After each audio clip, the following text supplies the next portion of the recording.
শয়তানের সবচেয়ে বড় মিশন হচ্ছে আমাদেরকে হতাশ বানানো। সে আমাদেরকে বোঝাতে থাকে এত পাপ করেছিস, আল্লাহ কি তোরে মাফ করবে? মনে হয় করবে না।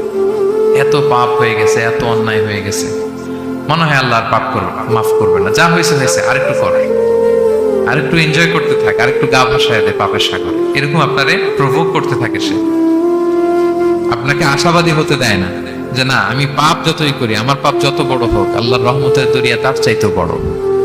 এটা ভাবতে দেয় না শয়তান। আমাদের বারবার বারবার নিরাশ করতে থাকে। নিরাশ যদি আমাদেরকে করতে পারে, শয়তান সফল।